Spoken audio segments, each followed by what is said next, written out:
एक बार आपने इसको ओपन कर दिया और उसमें दवाई पानी डालकर बना ली की जगह ये 1 ml वाली सिरिंज है, इसमें मार्किंग रहती है। सबसे इम्पोर्टेंट चीज, बच्चे की दवाई को स्टोर कैसे करें। क्या कभी आपने अपने बच्चे को गलती से एक्सपायरी दवाई दे दी या फिर उसको दवाई की डोज ज़्यादा दे दी कि मैं ज़्यादा दूंगा तो जल्दी काम करेगी?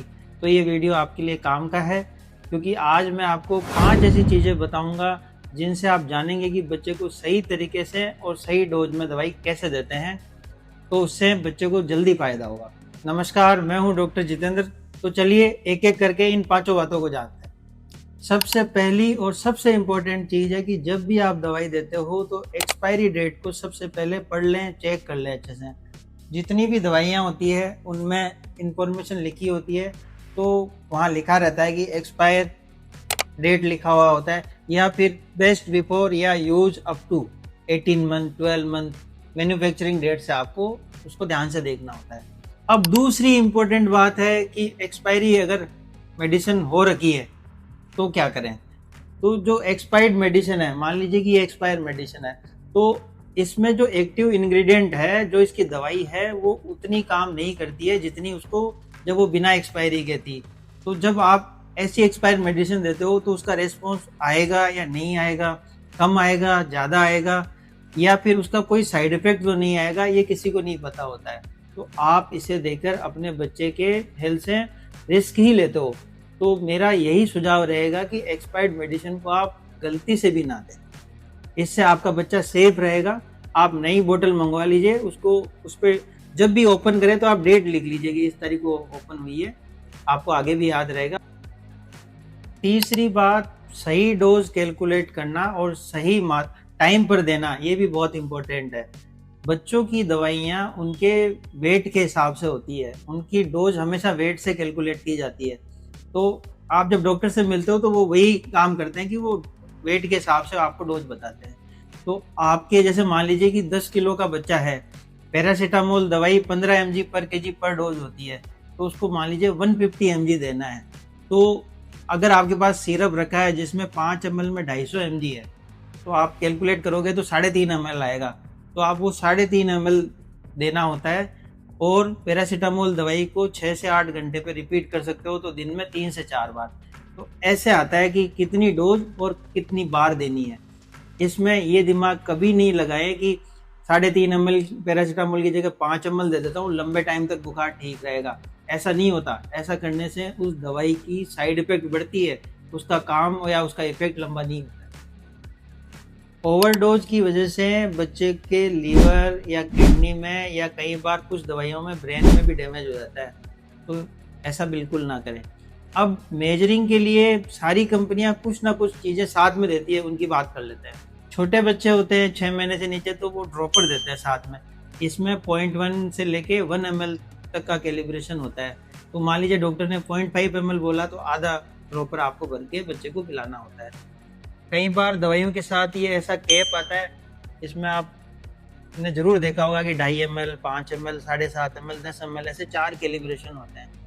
2.5 ml मतलब 2.5 ml, 5 तक आप भरोगे तो 5 ml, ऐसे डोज कैलकुलेट और मेजर हो जाती है। कई बार 3.5 ml होता है, तो 2.5 और 5 के बीच में रखना होता है। अब कुछ माँ बाप बहुत ज्यादा घबरा जाते हैं कि 3.5 ml मतलब 3.5 ml गड़बड़ तो नहीं हो जाएगी। तो उनके लिए आप दूसरा तरीका अपना सकते हो कि जैसे मान लीजिए ड्रॉपर की जगह ये 1 ml वाली सिरिंज है, इसमें मार्किंग रहती है 0.5 0.6, वैसे मेजर कर लीजिए। 5 ml वाली सिरिंज है तो उसमें आप देख सकते हो 1 ml, 2 ml, 3 ml, 2.5 ml, 3.5 ml, 3.25 ml, जितना मेजर करना है उसको आप चम्मच में लेके बच्चे को पिला सकते हो। चम्मच से मेजर करना थोड़ा इनएक्यूरेट तो नहीं कहेंगे, रफ तरीका होता है। नॉर्मल जो घर की चम्मच होती है वो लगभग 5 ml होती है, पर इसमें भी एक पैच है। कुछ दवाइयाँ पतली होती है तो 5 ml से ज़्यादा हो जाती हैं, कुछ गाढ़ी होती है तो 5 ml से कम होती है। तो वहाँ आपके बच्चे को अंडर डोजिंग या ओवर डोजिंग का खतरा हो जाता है। तो इस चीज़ का ध्यान रखें आप। चौथी, देने का सबसे सही तरीका क्या है। दवाई मान लीजिए कि आपने बच्चे को देने के लिए ड्रॉपर में ले ली, तो कोशिश करें कि दांतों और चिक्स के बीच में जो गम्स वाला खाली एरिया होता है वहां पर आपको दवाई को डालना होता है। जनरली मैंने देखा है कई बार पेरेंट्स सीधा मुंह में डालते हैं, जीभ के ऊपर दवाई डाल देते हैं। इस उससे बच्चा या तो उसको बाहर फेंक देता है या फिर उसको चोकिंग हो जाती है, कई बार बहुत खांसी आती है, सांस में भी दिक्कत हो जाती है। तो इस चीज को आपको नहीं करना है। दूसरा, जब बड़े बच्चे होते हैं तो उनमें मान लीजिए टेबलेट है तो उसको क्रश करके पानी में घोल के दे दें। चीनी मिला सकते हो आप अगर बच्चा लेने में दिक्कत कर रहा है। जूस के साथ अवॉइड करें क्योंकि कुछ कुछ दवाइयां जूस के साथ कई बार रिएक्शन भी कर जाती है। तो इस चीज का आप ध्यान रखें, सही मात्रा में दें। गोली है तो उसको आप मान लीजिए स्कोर टेबलेट आती है, बीच में लाइन होती है, उसको स्कोर बोलते हैं। तो टेबलेट को आधा तोड़ने में आसानी होती है, तो आधी टेबलेट दें। अब मान लीजिए 3/4 देनी है तो आधी को ले लिया, आधी की आधी फिर और करनी है, तो उससे थोड़ा एक्यूरेट डोज जाने में हेल्प मिलती है।